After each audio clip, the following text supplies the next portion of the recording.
Today we've got Marcus from Northlane with us, and Marcus, I'm super stoked about the new EP. We'll talk about that in a little bit, but before we get in all of that, how you doing today? I'm doing well. It's been pretty hot here for the last little bit, but it's starting to cool down now, so I'm enjoying that kind of cooler weather. But yeah, just chilling. Where Very where in cool. Australia are you? I live in Melbourne. Been here for like Oh, 6 okay, years. So yeah, it's pretty up and down weather here. You never know what you're gonna get. Sure. right. Classic vibe. Love it. I gotta say, I love the environment that you're in. It feels very, very peaceful. This area here. Yeah. Your room there, Yeah. man. It This is looks my it. little studio room. This is where I kind of Is it do kind of like an off pink everything. color? Yeah, I've got some like what do you call them? LED lights here and Yeah, behind me, and they're kind of letting off Okay, some peach. Oh, I'd say yeah. some I dig peach it. color. yeah, It's it kind a. of looks like the like that Turnstile album or something, like that kind of It Hey, color. does kind of look like that. that's the Yeah, vibe. It's I love warm. it. It looks like a place where here's the deal. Mason and I see a lot of people's studios or like little practice areas, and everyone's got like their own little vibe, but this might be the vibiest of them all. Damn. I mean, I made it look nice for the podcast, of course. Didn't want it to look Oh, messy, thank you. but I Yeah, appreciate it. but yeah, no, it's a vibe. This is where I kind of do most of my stuff during the day, so got to have it be chill, I love it. I mean, it's quite literally your office then, basically. So you want to pretty make sure much. your office is Exactly. swanky. That's the one. Marcus, before we get into your own like personal history, getting involved with Northlane, I got to ask. Every time we invite an Aussie on the podcast, it just feels like Australia is such like a foreign world to Mhm. us Americans, especially where Cullen and I are from the Midwest in America, and I feel like the most dangerous thing that exists in the Midwest is maybe like a tornado that might happen like once Yeah. a year or something like that. Mhm. But there really isn't like any dangerous animals or anything. But Australia is a hotbed. Like it feels like right now where you're sitting, you probably are surrounded by a like a freaking like not a cobra, but like a taipan or something. Brown snake. Yeah, brown That snake. Like kind you're probably and surrounded by like a million like tarantulas or whatever too. So it's just like it feels like in any place you could step in Australia, you could just like be dead in a second. Yeah. So anyway, have you encountered any like very dangerous animals? Just going out, out and about your day. Maybe you're doing some yard work, and all of a sudden there's a brown snake ready to end North Lane. Yeah, luckily I haven't. I mean, that's the thing with we do have all of these pretty gnarly animals and creatures around, but I mean, unless you're out in the bush and stuff, you don't really see them. And I guess also like, just growing up here, you never really you just know to avoid them or what to do with them, I guess. So for me, I guess we're kind of desensitized to them. And I mean, I'm still here like 30 years later, so I haven't died yet But from Steve Irwin a isn't, brown snake. and that's a That's true, problem. but I'm pretty sure that didn't happen in Australia. I'm pretty sure he was somewhere else. That's true. That's true. So that's It's not even probably Australia's fault. Florida. It was somewhere offshore, so Yeah. it That wasn't and our he was fault. like doing the opposite of avoiding them. Yeah. Exactly, he was getting Yeah. real close. So that's a rare a rare occasion, and Have rest you in ever peace gone to to a his zoo legend. or whatever it is that he Australia Zoo. I actually haven't, well now it's I've like his never son been. that like operates it or whatever, right? Yeah, he's pretty much just taken it up, and I saw a video the other day of him like jumping fences and stuff, going from crocodile enclosure to crocodile enclosure. So, but no, I've not been there before. I would like to go, but it's like it's in this part between Queensland and New South Wales where you have to like I don't know, you need to make a stop there, and it's like kind of in a random spot. But I'd like to Oh, go for Huh. sure. I saw like a Twitter meme the other day that was like name a form of nepotism or like an example of nepotism that you actually support, and it was Steve Irwin, and obviously he died, and then his son taking over, and it's like yeah, that's a form of nepotism. I'll get behind that one. Yeah, he's what's his name again? Steve Owen's son. I've had a mind blank. I don't Is it remember. Steve Um, Irwin but Jr.? he's our golden child. He's for sure. You can't. He's untouchable. He's Yeah. just too Is he sweet. like He's a your good. Justin Bieber or something? Yeah, but like way more sweet, you know. He's just like one of those kids. Like he's just like a good dude, Yeah. like a harmless, good heart kind of vibe Just guy. like his dad. Just like his Yeah. dad, exactly. Yeah. I always had a crush on his daughter, you know. Oh, Actually Bindi, actually his wife first. Oh Man. yeah, his wife was very. Oh. Woo. the accent, damn. Yeah. I don't remember what her name is, but man. Yeah, but his daughter Was now, she's cute. I Yeah, think she's yeah. married, but yeah, she's cute. good. That's I'm glad they're a happy family. yeah. They're still Yeah, doing I their mean, thing. that could have totally, I don't know, Derailed. like that could have become like the Kardashian family in Australia, but it's turned into like the most wholesome family. And even though their dad's death, that was a big thing, didn't seem to ruin them. So anyway, we're Yeah, not here to good. talk about Steve Irwin. We're here to talk about Northlane. Marcus, let's hear about just kind of your own personal history of getting involved in Northlane. So we had Nick on a couple years ago, and obviously he's kind of one of those original members of the band. But you Mhm. came into the band a couple albums after the band had started and everything, and so you're kind of, I wouldn't say like new to the band by any stretch of the imagination. At this point, you've been in the band almost like 10 years even, Yep. or maybe 10 years now, Yeah, it's something 10 like years at that. the end of the So you're year. not new, Yeah. but yeah, tell us a little bit, maybe even before like Northlane, like how did you get involved in music, and then we can maybe like take that story up to where you're at in Northlane. Yeah, well, I grew up in Sydney, and kind of I've been playing music since I was like 14, 13, 14. And I guess pretty much since I started playing music, it's kind of the main thing I've always kind of gravitated towards and just found kind of comfort and joy in doing. And grew up touring locally and just doing the local grind with kind of some emo kind of style bands and that kind of thing. Yeah, I guess I just grew up like a mad emo kid, so that was my kind of introduction to coming into like music and playing live. And grew up, around the same kind of area as Northlane. Like they would be playing shows locally, like 5 minutes down the road. And I think Nick actually lived like where I grew up, he lived like 20 minutes away. So Hmm. um, in the end, it was, yeah, Australia's kind of a small world, and you kind of see all of these other people and see these bands and play shows with these bands and stuff. So for me, it was just, yeah, the constant grind growing up, doing the kind of local thing, just doing it for the fun of it, but also hoping that one day it would be my career. And I guess when the Northlane opportunity came up, I was still kind of doing that and just, yeah, kind of hoping that something was coming. And I guess I was lucky enough to get this opportunity. Were And you yeah, in from any there, like it's, sign bands before Northlane? Is like, or was it really like kind of you just knew some guys and fortunately were talented enough to make the cut?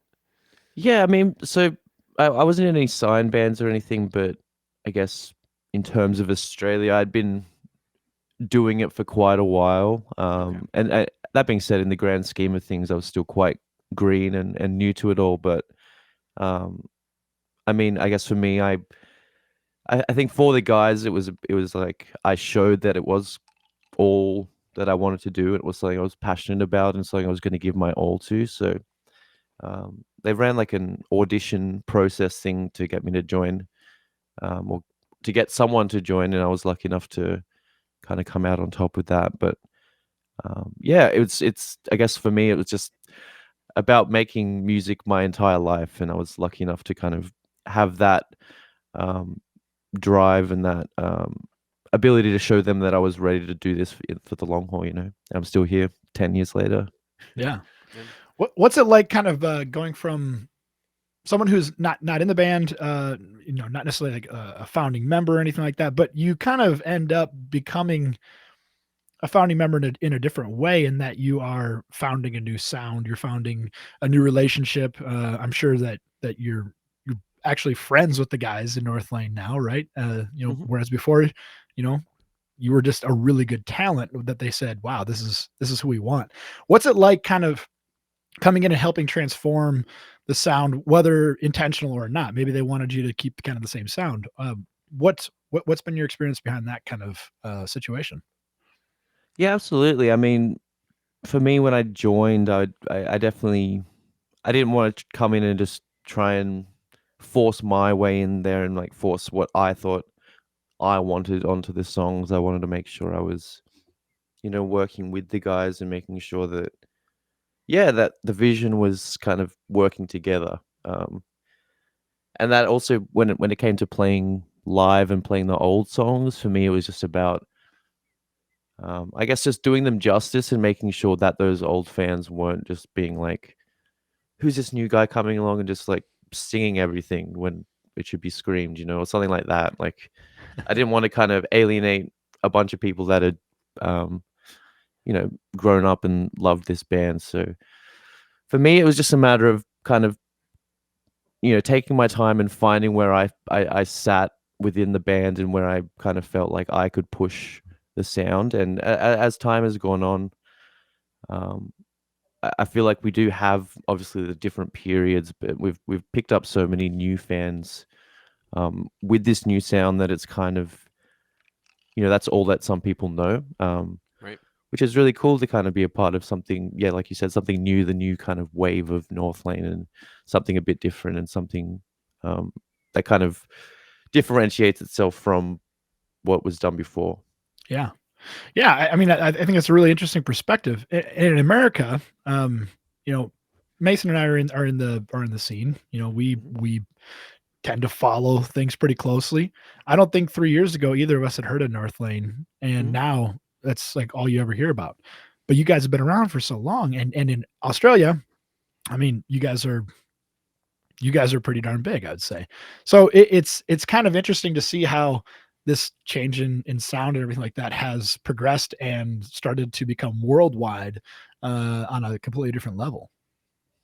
Absolutely. I mean, yeah, it's for us. We've always been wanting to, push our sound and push the band as far as we can. And um, with that being said, like we also want to be doing something that feels fresh to us and something that um, yeah, hopefully resonates with people, and it seems like it has, and people are starting to, um, yeah, want a bit more of it. So I don't know. It's always, I guess, the goal to keep pushing it as far as we can, and yeah, having more people kind of come on board like yourselves, and yeah, it's all just yeah, it's good.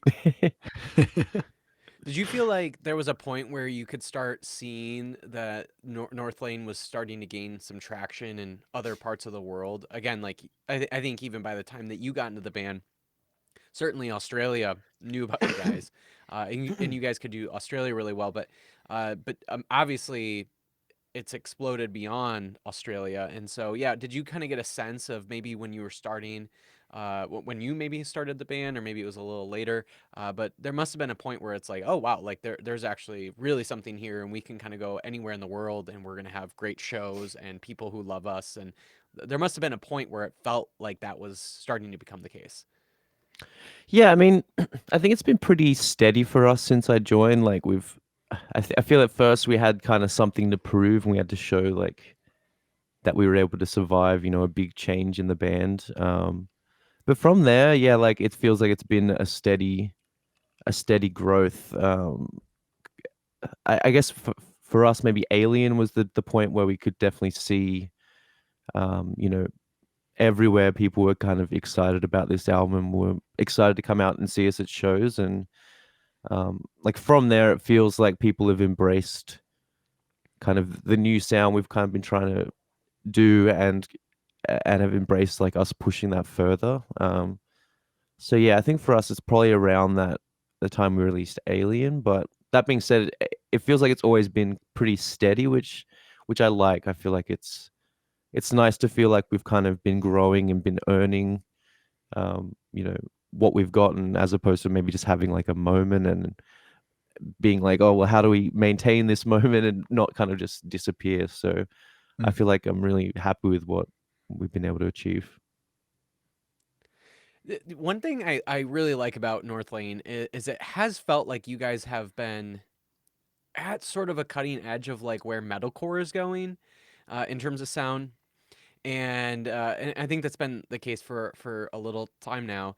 And you're starting to see a lot of other metalcore bands starting to adopt like a very similar-ish sound. And again, I think a lot of that is credited to you, and certainly there's other bands out there like Northlane that are kind of doing a similar sound. But yeah, I'm curious, like what maybe like your thoughts on that of like maybe you have like a sense of feeling like, oh, like we were starting to do something kind of interesting and different, and now we're starting to see like a lot of our peers like maybe do something similar, or but yeah, I'm thinking, thinking of bands like Loathe, or Silent Planet's new album kind of has a lot of this kind of electronic, genty, just interesting kind of experimental nature. And Mhm. certainly I think Northlane has been doing that for a few albums now. And so yeah, I'm curious like what your thoughts are on kind of feeling like you're part of this movement within the broader metalcore community that is doing something kind of like different and interesting, and we haven't really heard a lot like it quite before.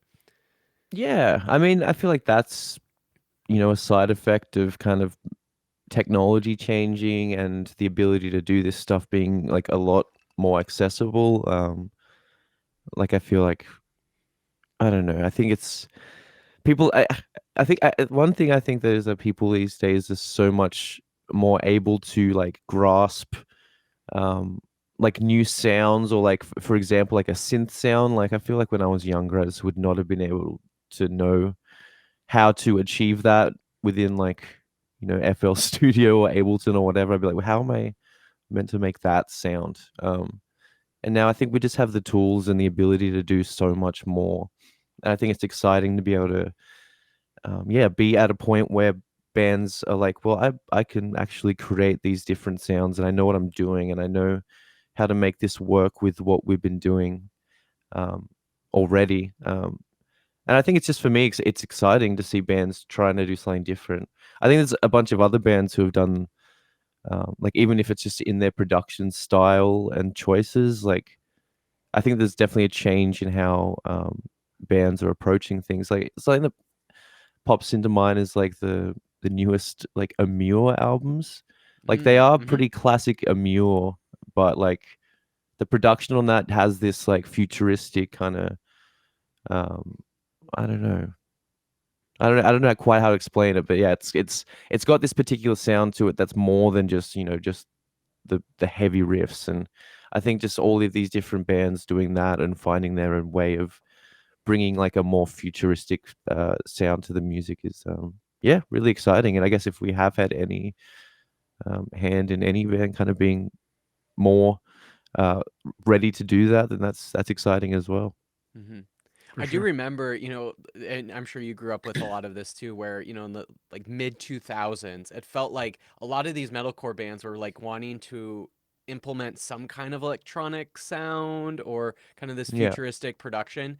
I think Under Oath did it actually really well with like Chris's programming and everything. But you saw a lot of other Absolutely. like metal bands, and I don't want to like name names, but it felt like the whoever was like the keyboardist was sort of like there's two different songs going on in one song. There's like whatever the Yeah. keyboardist is doing, and maybe that's like during like the chorus or whatever, and then like all the heavy stuff is happening in the verses, and it just felt like two different songs that they're just like Hmm. melding together.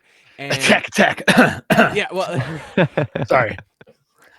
Yeah, and like there's a every reason band why had a people love that microKOG. stuff, right? Yeah, And right. it was interesting. I mean, at the time, like nobody had heard anything like that. But I think at some Absolutely. point you realize like, all right, there's like it feels like there's two different songs going on at the same time, and it really doesn't work overall as like a cohesive song. But Hmm. it does feel like now you're starting to see a lot of these bands, including again yourselves, like implementing or incorporating these electronic and futuristic kind of production styles into the music in a way where it doesn't feel like these are two different songs going on at the same time. It like feels like one cohesive song. And again, it's taken metalcore I think a while to figure out how to do that well. But I think Northlane is one of those bands that has like figured that out. And was probably one of the kind of first bands where it's like, all right, this really is starting to feel like this is where this is how this like electronic production should go on, like be implemented or Yeah. incorporated with heavy music. Well, I think as well, like with electronic music, it has grown so much and has had so many different periods of like I don't know, distinct styles. where yeah, I feel like back in the day, like the period you're talking about, yeah, like I said, all these bands kind of just had like a microKORG and would use very similar presets as their kind of synth sound thing. But it wasn't because they wanted to have synth in a song, but maybe they didn't know what kind of style that was meant to suit. Whereas I think Yeah. with what we've got now and particularly with what John, our guitarist and main writer, does, like he's got so much knowledge and he's deeply passionate about like electronic music and very particular styles of it and how that works with our music and how the tempos interact. And I think that's another important thing, that like you can't maybe have a drum and bass style song and it be like too slow. It has to be a certain tempo, it needs to be a certain way. And I think that's like really important to understand. It's like not just about having synths and electronic stuff in the background. It's about like making that style of electronic music interact with what we're doing, and making sure that it's cohesive. So Mhm. yeah, that's very important to us. Yeah, I think it's such a challenging thing too, because when you're making heavy music, a lot of times you're not talking about things that are squeaky clean, right? We're talking about sounds that are generally a little bit muddy, generally, um, you know, I don't know how to put it. I guess they're not clean, right? I mean, it's Yeah. usually very, very difficult to try to make things sound like they're well produced, like something that would be almost cinematic in nature. Um, Hmm. you guys have kind of cracked the code on that, I think. Mason and I, we've grown up with music where we really, really like the flaws in music. We like, Hmm. tempos that maybe aren't perfect, right? We like Hmm. we like imperfection, and we find ourselves to be purists in that. But when we listen to Northlane, it's the exact opposite of that. I mean, everything is dead on, and everything is so crisp and clear. You can hear every single element, and every single time you listen through, you can hear every element individually, which is very, very difficult to do. Hmm. It's a massive undertaking to try to make that sound come through well and not be kind of put offish. Absolutely. And yeah, that's John working meticulously on like all this, yeah, like layers and layers of stuff for these arrangements. Like he'll pull his hair out just working on this for months leading up to like the studio. And even in the studio he'll still be coming up with new things, and then when we're mixing it, he's like stressing out so much about how each layer is mixed, and like everything has to be just a certain way and just perfect for him. And that is another thing that we're really lucky to have, is someone like him who is so um, like yeah, did so intent on the details being right, and yeah, just making sure that everything is being heard, because everything he does is for a purpose, not just for like filling it up. It's like, well, I want these sounds to be here, and they do kind of give you a certain feeling. If that's not there, it's missing something. So Yeah. yeah, he's a madman. So your role here then, where do you feel like you bring like the most value to the band? Well, for me, I feel like it's about like when he is like working on these songs and sending these instrumentals over, obviously like starting to come up with vocal ideas, but then through that maybe feeling like structurally something could change, maybe feeling like, well, maybe a verse could be extended, or maybe we need to move this section somewhere else. Like at times maybe I'll cut something up and just write a song to a cut up version of the song, and then hopefully that spurs on something else for him. But for the Mm, most part, the collaboration comes together when we're like in the studio. And um yeah, it's just honestly it's little things. Like I don't like to get in the way of John because he does have a vision for it, but for me it's just like about making sure that there's room to, I guess, write a song vocally, and making sure that there's something that's easy to digest, or not even easy, but something interesting there. It's not just kind of maybe I'm just jamming the parts into where the music is because that's all there is. It's about making sure there's still a song there. Yeah, for sure. Well, along those lines, let's talk about the new EP, Mirror's Edge. Hmm. Yeah, let's hear just kind of like what inspired the impetus. What was the impetus for trying to start do an EP? It's been a little while since you guys have done an EP, and then obviously the last album I think was 2022. So it's Mhm. been just a couple years now since you guys have released anything, and so yeah, just love to hear kind of where you guys are at when it comes to new music and what you guys were kind of going into this new EP with. Was there new sounds? Yeah, just whatever kind of anything that you want to pull out when it comes to the EP. I'd love to hear. Yeah, well, I think for us, yeah, after doing what is it, 3 or 4 albums, and um, I don't know, feeling like when we do an album, we'd always want to have like a theme or a message or something that ties everything together, and that's either through the songs, like what they're written about, or even if that's just how it sounds.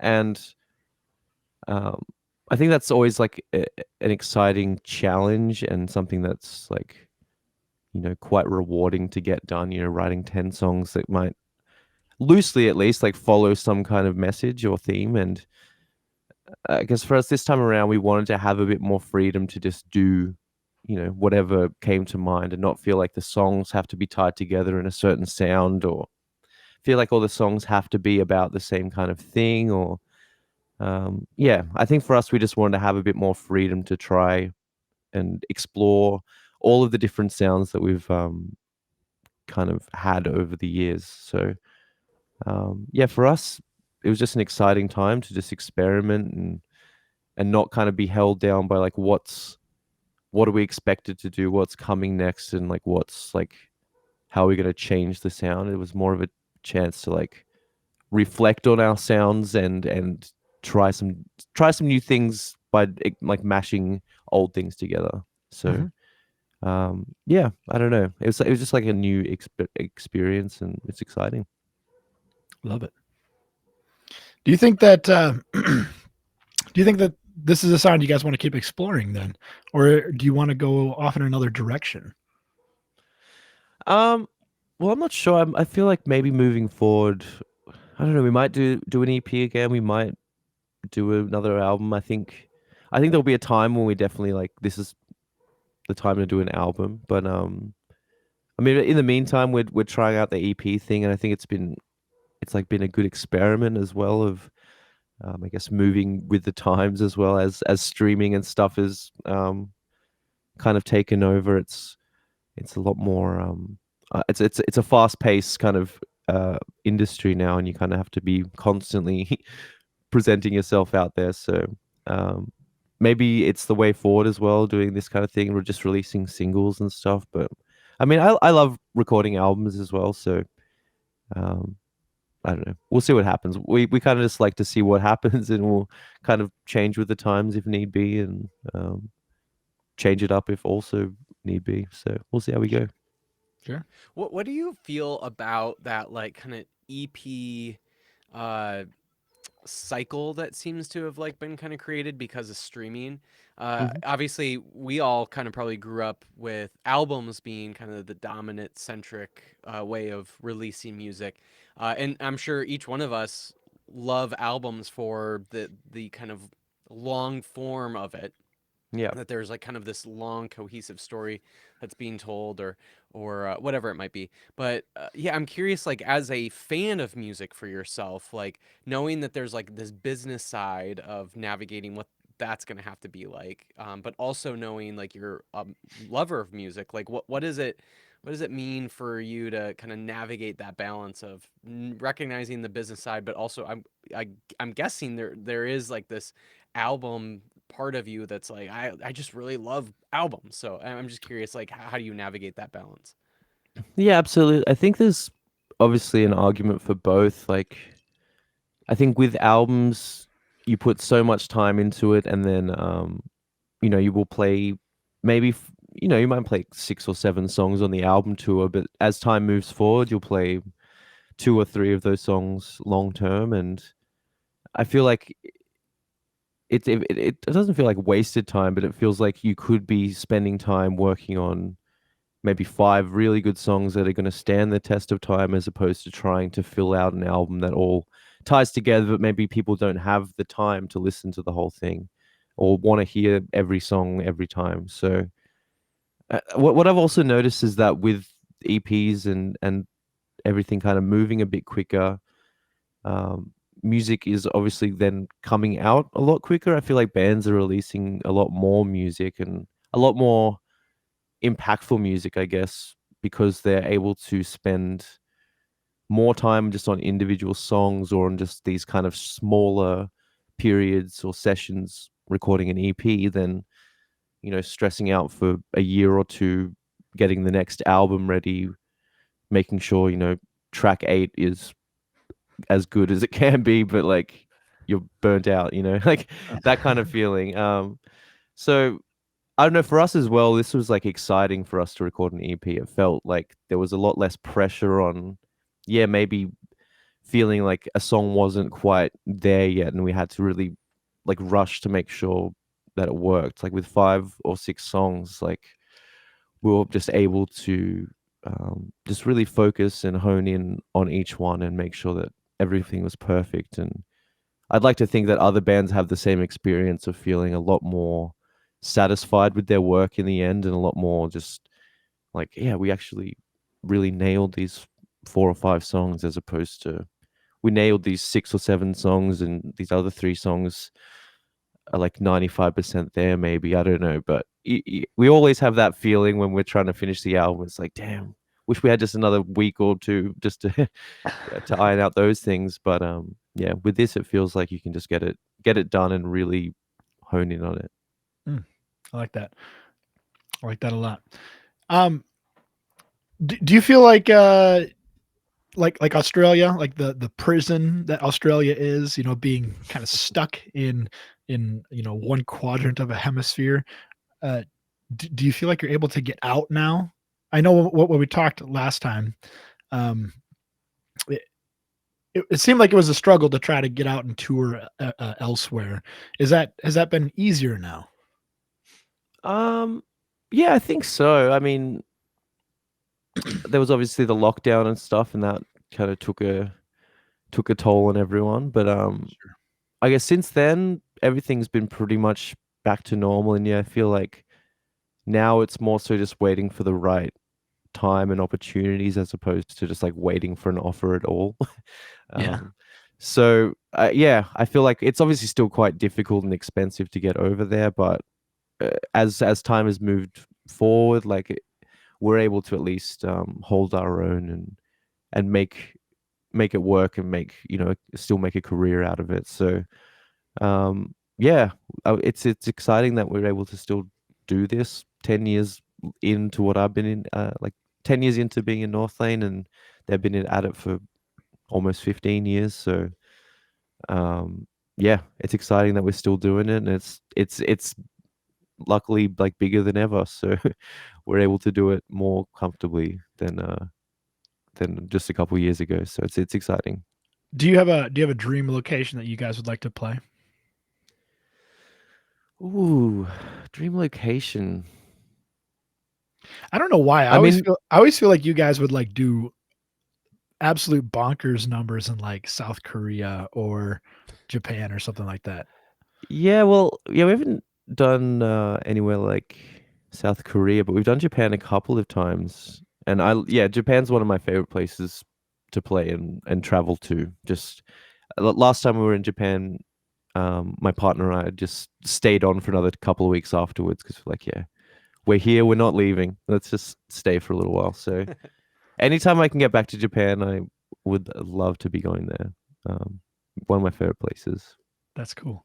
So what's the dream location that you want to go play more than anywhere? Yeah, thinking about that, it's a tough one. I mean, I don't have a specific location, but like somewhere on a beach would be really nice. Somewhere like a really nice beach. uh, I've been noticing actually, and I feel like it's just like older punk bands in Australia starting to do it, but there's like a band called The Living End. I'm not sure if you've heard of them, but I've seen them doing like these kind of like 7-day retreat things on like a little tropical island just off the coast of Australia recently. I feel like they do it every year, Cool. and it's definitely like just for like rich old people, but I love it's how like unpunk that is too. it's so unpunk. It's crazy. But it's just like I can just imagine them standing on the beach in their like in their board shorts, in their trunks, just kind of. One of the guys plays double bass just by the beach, just like, oh, wouldn't that be lovely? You play for like an hour every day, and then the rest of the time you're just relaxing. That's Just sounds definitely like when what I'm. Blink 182 probably does. Yeah. Yeah, absolutely. That's like the when I'm old dream. That's when I'm like, I'm still doing music, but I'm just wanting to chill. That's when I go do that. I love it. When you guys come to America, what feels like the most stereotypical American city or venue or like place you guys visit? Like what feels like when you like whenever you think of an American, the average stereotypical American, like where is that for you guys when you come to visit? Yeah, I guess there's the different style of American, but I feel like we spent a lot of time in Jersey. So I guess we got a lot of that kind of. I'm glad you said Jersey and not New Jersey. Yeah, like that kind of short vibe. I don't know. It's something like I also get excuse me. I also get that vibe. Like everyone's really nice, but if you were to say something like a bit too, I don't know, Communist. not a bit too communist, then you get like wherever you are, there'd be police there all the time because they'd be like they're up to something. It's like. That's not how police react here. They don't go. Yeah, I up to know. something. They go. Yeah, Let's put a gun on them. exactly. Oh my goodness. So, but I mean, that being said, it's always nice going there. Everyone's always nice as long as I'm nice as well. I mean, I'm always nice, so I don't know why they wouldn't be nice to me. Is there a place that you guys eat in America that you aren't able to get in Australia, where whenever you get to the US, you're like, gotta go to this place to eat? Yeah, I feel like there's a couple of places. What pops out? We didn't used to have Five Guys, but we do now, so I guess that's Oh. off the list. But Five Five Guys Guys has still. made it to Australia. Okay. Yeah, there's a couple of them Oh, my. now. That being said, like one of them's okay, but the other one's like not very good. And I feel like America's just way better at making an American burger. Who would have thunk it? But what else is there? I mean, Chipotle I like getting as well. There's something else I just know. I just can't think of. Wingstop. I love Wingstop. Is that crazy? That's so wild. That is No, not because- at all the answer I was expecting. No, because we don't really have boneless wings here. And it's Really? like I You really guys don't have like chicken boneless strips wings. you guys don't have chicken strips in Australia? Yeah, but it's like something different about a boneless wing to a chicken strip, to a tender. Something different there. So I don't know. I like the sauces too. The sauces are mango good, yeah. the mango habanero on there. Oh yeah. That's a good one. Have Anyway, you guys been to a Waffle House yet when you go to the South?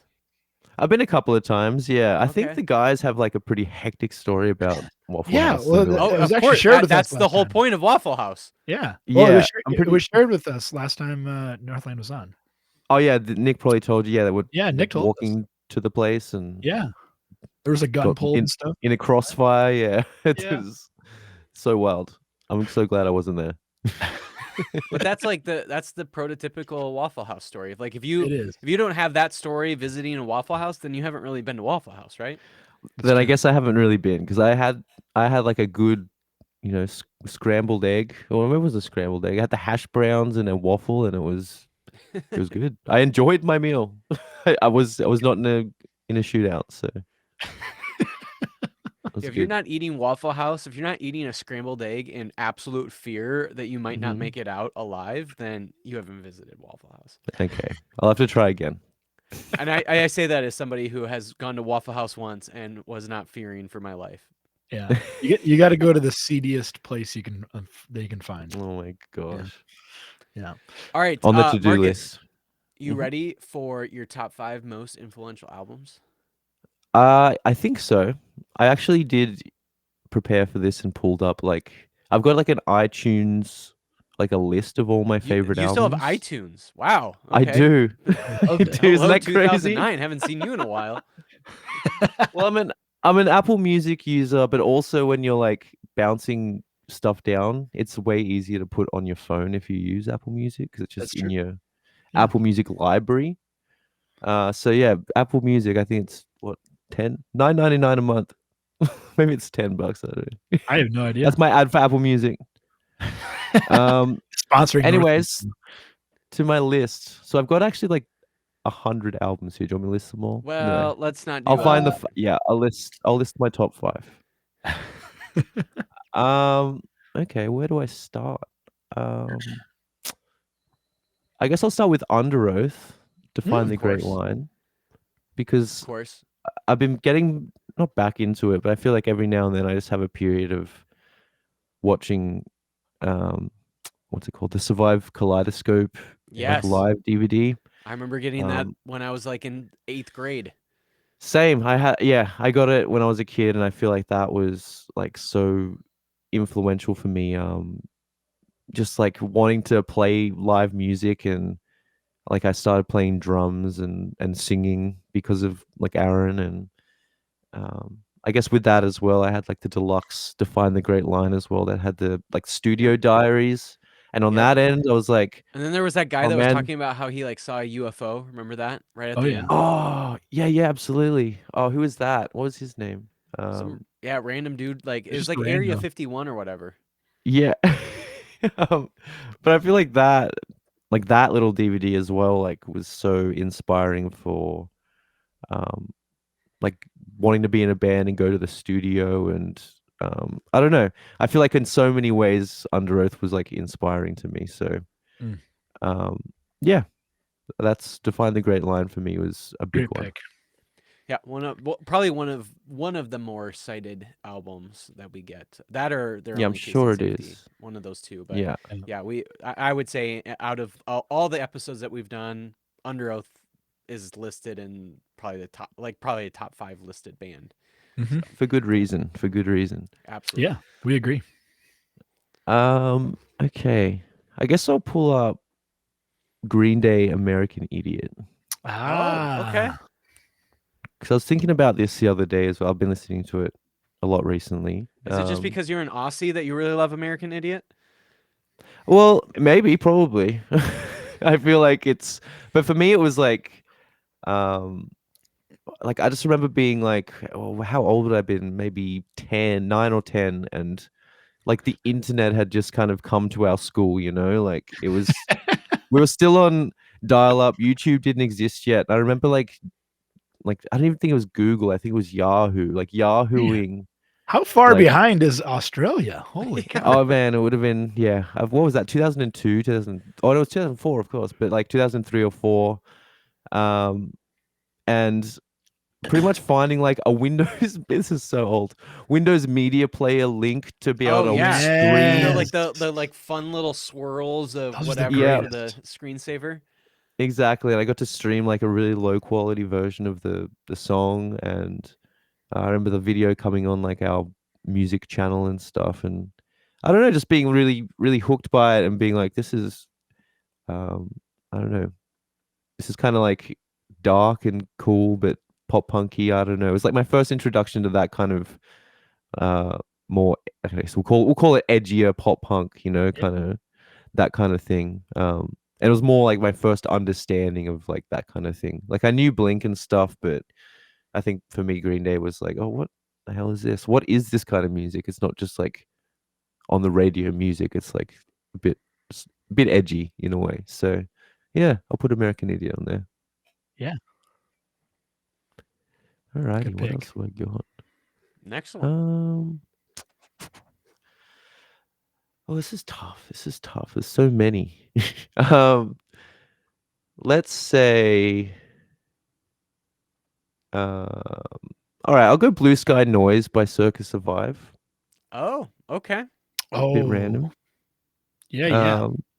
But I don't know. I feel like everyone else has like a different favorite Circus Survive album, but Blue Sky Noise for me was just like every song in there is just like so perfectly written. I don't know. For me, that's just like that kind of music and that what that album captured is just like my sweet spot for the kind of stuff I like listening to. I can't quite put my finger on it, but um, obviously Anthony Green's voice is really, really good. Yeah, And all the it's melodies amazing. on there are insane. I also remember watching it was either AOL or was it AOL MySpace transmissions, I think. It was Mhm. like some live performances of um them playing it and just like how perfect it sounded live as well, and how well Anthony sung it. I think that also solidified for me. I was like, oh, this band's not just like a band that recorded a good album. They're like actually so legit. Um, Yeah. so yeah, I don't know that one. I feel like I also came in a bit late on that album. It was like Mm. I think they'd been around for ages, and that album had probably been out for 5 years. And then my friend was like, "You got to listen to this album," and I'm like, oh, "Okay, I'll give it a shot." And I was like, "Oh, I'm an idiot. I'm I'm way too late to this train." So, um, but yeah, it's stuck with me. That's wonderful. Anthony played at Furnace Fest this last year, and so did Turnstile. And I was like backstage for Turnstile, and I just remember watching Anthony. I think it was like maybe like his kid or something, but they were just jamming out so Losing hard to it. Turnstile, and I'm like, this Hell yeah, dude, he loves music. Like he just, it doesn't matter if it's an old band or a new band, he's all in. All in. that's great. Yeah, he's yeah, he works hard as well. He like releases so much music. It's kind of wild. It is. Um, what have I got next? I got two more. So I'm not sure if this is. I honestly, actually, maybe it is. Like, so I had a friend who like had a DVD with all of this. It was like a Metal Hammer DVD. It must have come with like a Metal Hammer magazine, and um, had all these music videos for different kind of 2005, 2006 like metal and metalcore bands and stuff. And I remember seeing, so I got reminded of this because you were talking about imperfections in music. But I remember seeing "Hand of Blood" by Bullet for My Valentine, and Oh, I don't think that's on the Poison, but I'm going to say it's on the deluxe version of the Poison, and so I'm going to say the Poison by Bullet for My Valentine. But I Yeah. remember seeing that and like kind of being like so, um, I don't know. That was like kind of a heavier but still catchy kind of introduction to like riffy metal, I guess, if that Yeah. makes sense. Yeah. Because I feel 100%. like my ears were still young and too scared of anything heavier. So I feel like it was like the perfect introduction. Same with that and like Avenged Sevenfold and those kind of bands, Atreyu, like mm-hmm. Yeah. that those kind of bands were on that as well. But you just reminded me before talking about imperfections because there's a part in Hand of Blood where like the drums go just like a little bit too quick out of one section, and I'm just like it always sticks out to me like years later. I'm just like I'll never unhear this like one part where it goes really quick for a second and then gets back in time. But yeah, for me that album kind of was like also like an introduction to like tuning lower than drop C. I was like, oh, that's I can Yeah. go. I mean, sorry, lower than drop D. It was like I could go to drop C, and then I feel like my final one was like, oh, I can go to drop B. My final album on this list. It's like, oh, I can go even lower to drop B, or maybe even lower than that. And that album, Which is getting scary at that point. yeah, is Yeah, you're just volume. conjuring up demons at that point if I'm you're hitting a I am drop B. conjuring up demons. But yeah, my last album is Volume 3 by Slipknot. Wow. Yeah. Subliminal Verses. Um, and that album for me was just like a big. I don't know. I think it was like it came at the perfect time for me, like kind of growing out of being like a kid into like a teenager. So still like a kid, but like not just being like a little child, kind of being like, oh no, the world sucks. And there's I'm gonna have to deal with like problems and stuff now as I'm getting older. That's kind of shitty. But I feel like had like an old iPod that had that album on it, and I would just listen to it like on the way to school every day. And um, for me, like Corey Taylor is one of the, like, if not, yeah, the best kind of heavy vocalist and like heavy frontman, like in terms of his charisma and his ability to put on a show. Yeah. And like from day one, kind of hearing that album and then exploring the rest of their music, it was like, oh, okay, this is the real deal, and like this is some inspiring stuff for a little kid just getting into heavy music. So yeah, I think that's, yeah, for me, those 5 albums. There's probably a couple more that are maybe in the same level Sure. of influence for me, but I think that's a good mix right Is a there. beautiful mix. You're kind of a metalhead through and through, aren't you? Yeah, I was just about to say, I'm like, you like guitars. I love mean, it. I like music a lot, and I do like all like the instrumentation of stuff as well. I think being a Yeah. vocalist, it might come off like, this guy just sings, but I do like all, like, I play drums like for at least an hour every day, so it's like Oh, I love it. I kind of just love music, as dorky as that sounds and as cliche as that sounds as well. It's like I just love music so much, and it's just my life. But yeah, I just feel like for me, I just love being like getting deep into that kind of stuff. And yeah, like that random Bullet for My Valentine drum thing, like I Yeah. love that stuff, and it just like makes me more excited about music, knowing that stuff can be there. Sure. Yeah. So To go there's back, one thing oh, I meant to go on. ask you before we moved into the albums, and that Mhm. is, how often do you go on and look at comments about your guys' music? Way too much. Yeah? Yeah, probably way too much. I Like, mean, especially since like when we release new music, obviously, like I just want to see, like, make sure people like all aren't completely hating it. But then sure. it's still like, once I start going down that rabbit hole, I'm like, oh no, I should have quit while I was ahead. They like it, okay? They like it. Don't look at those 2 comments that suck. My favorite comments that I see on your guys' videos is how everyone wants to have sex with your voice. Oh my gosh.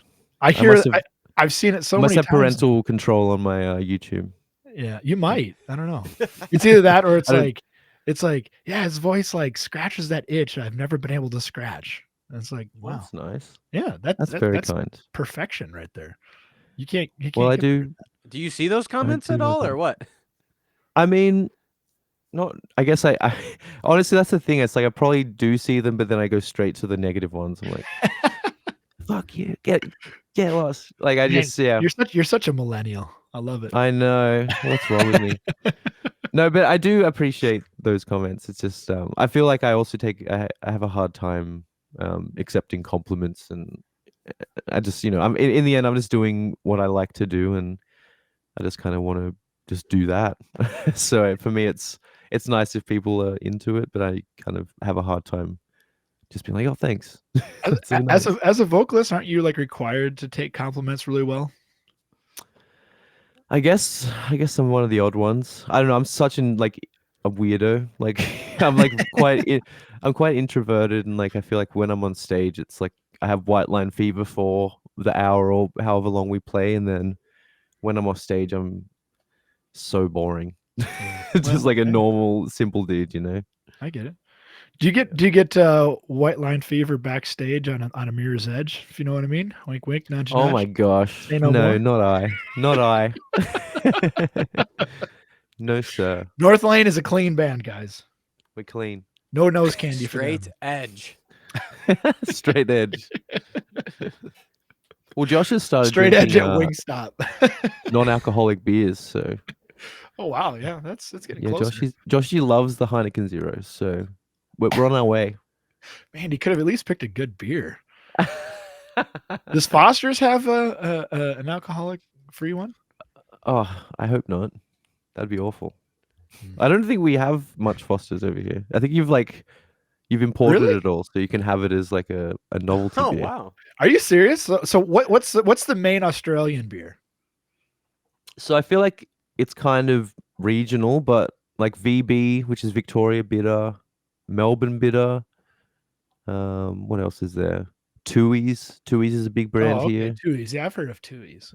Um, those are like the kind of bigger ones, but then there's so many other like smaller Aussie brands that Sure. are quite big here as well. Okay. Cooper's, I guess, is big here as well. Coopers. Yeah, Cool. that's beer stuff. I don't know. I always good wondered. stuff. I like Australia is kind of an enigma, as Mason was saying earlier. Like to us, it's so weird because culturally, you guys are so similar. I think in a lot of ways, but then also very, very different in many more ways. But, anyways, let's talk what you'd like to plug. What do you want to plug? The album or the EP comes out April 12th, right? Yes, April 12th it comes out, and that's got, I guess, 2 or 3 new songs I guess you haven't heard yet. Beautiful. And then we've also got a US tour coming up with Invent Animate. Heck yeah.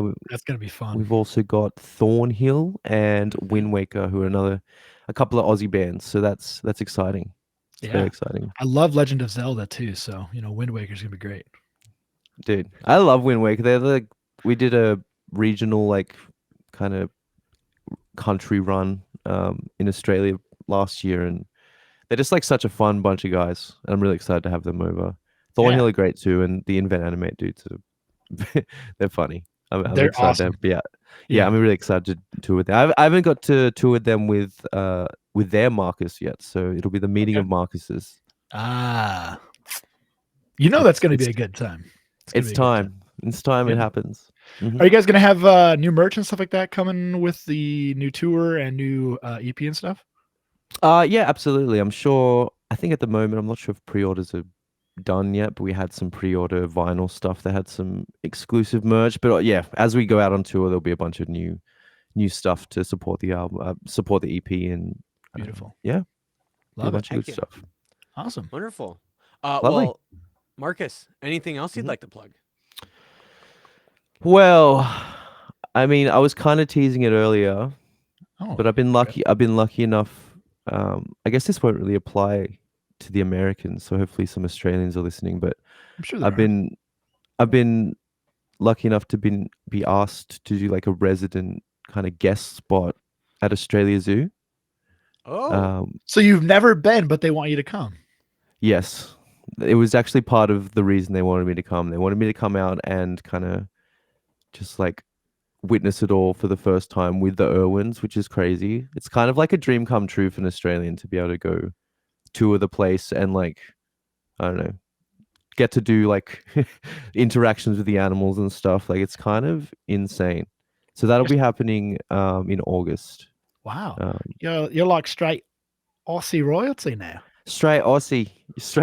I'm trying to put like an American Aussie accent there. Straight Aussie. Yeah, so that's ridiculous. But there'll be some more details on that pretty soon. That's exciting. How many? Do you guys pronounce it Aries or Ari or Aria? Ari. Wait, what? Aria? The Australian like music awards thing. Oh yeah, it's Aria. Yeah. Aria. Aria. Yeah, Aria. Yeah. Do you? So you guys just have to win 3 of those, and then all of a sudden you start getting invited to the Australian Zoo. I think that must be the prerequisites. Yeah, you got to have the 3 Arias, and any more though, and they're like getting a bit too big for your boots there.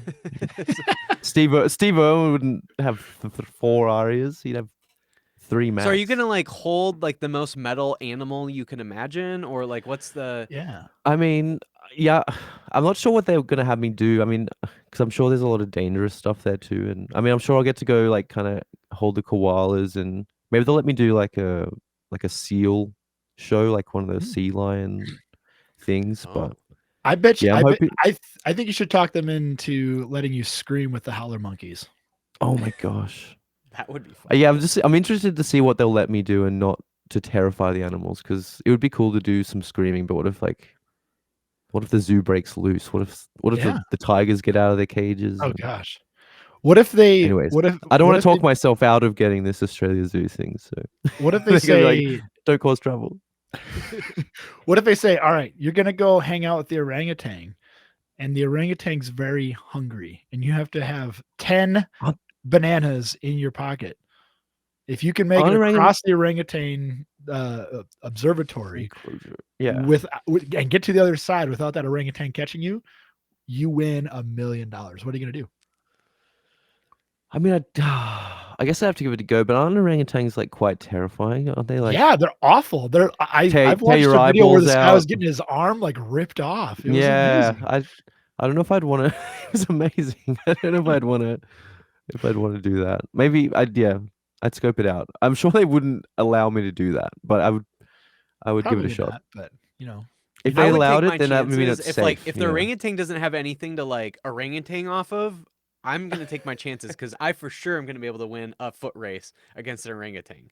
I wonder how quick I an don't think you orangutan is, will. because I reckon it gets I think down you on all would. fours though and goes full like Yeah, but the full whole point primal. is like being bipedal. We're gonna be able to run faster than they can. I don't think Oh, you will, but I will say Mason was a collegiate football player, so okay. and trackster. So maybe For a hot you second. So can if do it. anything, we're gonna get caught by the orangutan first while you're zipping ahead. We'll Yeah, get left Yeah, behind. Yeah, So Yeah, I'll be pretty able to much. win the million. yeah, that's good. Love How it. Well, exciting. I'm looking forward to seeing the many pictures of you at the Australian Zoo. You know how there's like that meme of like when American bands come to Australia and then they take a picture of the koalas? Like Mhm. there's got to be an Australian version of that when you guys come to America. So you guys are going to be coming to America soon. You guys got to like take a picture of I don't know like an eagle? Like what is it that you guys would take a picture of even? Yeah, I guess an eagle feels like the most American thing. That or like going and Like getting a Sasquatch picture of like maybe? maybe an alligator or something out in Yeah, Florida or something. yeah. That's like it's either an alligator in Florida or an eagle anywhere else, or like a yeah, Or a yeah. That's all I can Florida think of. or a Florida man. The Florida man, yeah, Yeah. Yes. The that's the local true Florida man. beast. Yes.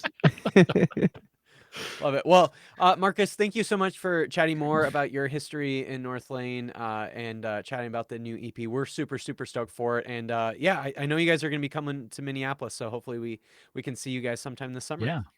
Absolutely. Thank you so much for your time. I appreciate it. Thank you.